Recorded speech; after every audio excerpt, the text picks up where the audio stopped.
আসসালামু আলাইকুম রহমতুল্লাহ। ভাই ও বোনেরা, আজকে আমরা হজরত ওমর ইবনে খাত্তাব রাদিয়াল্লাহু তাআলা আনহুর ইসলাম গ্রহণের ঘটনা সম্পর্কে জানব। মক্কা তপ্ত মরুভূমি, আরবের হৃদয়ে গড়ে ওঠা এক নগরী, যেখানে তখন সত্যের আহ্বান নিয়ে দাঁড়িয়েছিলেন আল্লাহর প্রিয় নবী হজরত মুহাম্মদ সাল্লাল্লাহু আলাইহি ওয়াসাল্লাম। কিন্তু তার এই আহ্বান মক্কার কুরাইশদের কাছে ছিল হুমকি, অপমান, বিদ্রোহ। আর তাদের মধ্যেই ছিলেন এক ব্যক্তি, শক্তি, সাহস, রাগ, কঠোরতা সব গুণে ভরপুর। তার নাম ওমর ইবনে খাত্তাব রাদিয়াল্লাহু তাআলা আনহু। তখন তিনি ছিলেন ইসলামের সবচেয়ে বড় শত্রুদের একজন। ওমর রাদিয়াল্লাহু তাআলা আনহু ইসলামের বার্তা পছন্দ করতেন না। তিনি ভাবতেন, এ ধর্ম আমাদের পূর্বপুরুষদের ধর্মকে ধ্বংস করে দেবে, মক্কার ঐক্য ভেঙে দেবে।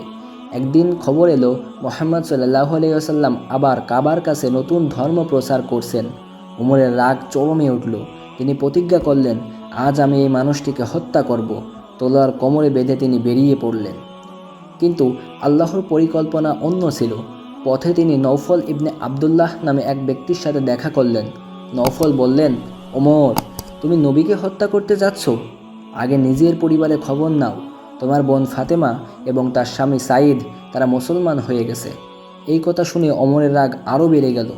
তাহলে আগে তাদেরই শিক্ষা দিই। বোনের বাড়িতে পৌঁছে তিনি ভেতর থেকে কোরআনে তেলাওয়াত শুনলেন। ভেতরে ছিলেন খাব্বাব ইবনে আরাত রাদিয়াল্লাহু তাআলা আনহু, যিনি ফাতেমা ও সাঈদকে কোরআন শেখাচ্ছিলেন। ওমরের পদধ্বনি শুনেই খাব্বাব লুকিয়ে গেলেন, আর কোরআনের পাতায় একটি চাদরের নিচে রাখা হলো। ওমর দরজা ঠেলে ভিতরে ঢুকে চিৎকার করলেন, কি শুনছিলা তোমরা? তারা উত্তর দিল, তুমি যা ভাবছো তা নয়। ওমর তলোয়ার উঁচিয়ে বোন জামাই সাঈদকে আঘাত করলেন। বোন ফাতেমা এগিয়ে এসে বললেন, ওমর, যা খুশি করো, আমরা ইসলামের পথ ছাড়ব না। তার কপাল বেয়ে রক্ত গড়িয়ে পড়ল। এই দৃশ্য দেখে ওমরের রাগ কিছুটা নরম হলো। তিনি বললেন, যা পড়ছিলে তা আমাকে দাও। বোন বললেন, তুমি অপবিত্র অবস্থায় আসো, আগে গিয়ে গোসল করো। ওমর বাইরে গিয়ে গোসল করলেন, পরিষ্কার হয়ে ফিরে এলেন। তারপর কোরআনের সেই পাতা হাতে নিলেন। তাতে লেখা ছিল, হে মুহাম্মদ, আমরা আপনার উপর এই কোরআন নাজিল করিনি আপনাকে কষ্ট দেওয়ার জন্য। তিনি পড়তে শুরু করলেন। প্রতিটি শব্দ তার হৃদয়ে আগুনের মতো প্রবেশ করছিল, কিন্তু সেই আগুন ছিল ঈমানের আলো। ওমর বললেন, এ তো সত্যের কথা, এ তো মানুষের কথা নয়। লুকিয়ে থাকা খাব্বাব রাদিয়াল্লাহু তাআলা আনহু বেরিয়ে এসে বললেন, ওমর, রাসূলুল্লাহ সাল্লাল্লাহু আলাইহি ওয়াসাল্লাম কাবায় আছেন, যাও, তার কাছে যাও। আমি দোয়া করছি যেন তুমি ইসলামের জন্য নির্বাচিত হও।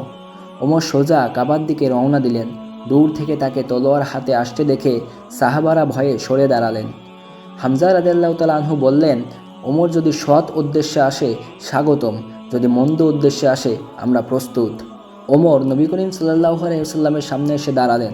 রাসূলুল্লাহ সাল্লাল্লাহু আলাইহি ওয়াসাল্লাম তার জামার কলার ধরে বললেন, ওমর, তুমি কি থামবে না যতক্ষণ না আল্লাহ তোমাকে ধ্বংস করেন? ওমরের চোখে পানি এসে গেল। তিনি বললেন, আমি সাক্ষ্য দিচ্ছি আল্লাহ ছাড়া কোনো উপাস্য নেই এবং মুহাম্মদ সাল্লাল্লাহু আলাইহি ওয়াসাল্লাম তার বান্দা ও রাসূল। সেই মুহূর্তে যে মানুষটি নবীকে হত্যা করতে বেরিয়েছিল তিনি হয়ে গেলেন ইসলামের শক্তিশালী রক্ষক। রাসূলুল্লাহ সাল্লাল্লাহু আলাইহি ওয়াসাল্লাম দোয়া করলেন, হে আল্লাহ, ইসলামকে শক্তিশালী করো। ওমর ইবনে খাত্তাব বা আবু জাহল, এদের মধ্যে যাকে তুমি ভালো জানো তার মাধ্যমে। আল্লাহ ওমরকেই বেছে নিলেন। হজরত ওমর রাদিয়াল্লাহু তাআলা আনহু প্রমাণ করলেন, আল্লাহ যাকে চান তার হৃদয়ে মুহূর্তেই বদলে দিতে পারেন। এটাই ঈমানের অলৌকিকতা। আর সেই তলোয়ার যা হত্যা করতে বেরিয়েছিল, সে তলোয়ার হয়ে গেল ইসলামের রক্ষক। এভাবেই ইসলামের শ্রেষ্ঠ বীর হজরত ওমর ইবনে খাত্তাব রাদিয়াল্লাহু তাআলা আনহু ইসলাম গ্রহণ করেন। ভিডিওটি ভালো লাগলে অবশ্যই চ্যানেলটি সাবস্ক্রাইব করুন। আগামীতে ইসলামের সত্য ঘটনা নিয়ে আপনাদের সামনে হাজির হব ইনশাআল্লাহ। সবাই ভালো থাকবেন, সুস্থ থাকবেন। আল্লাহ হাফেজ।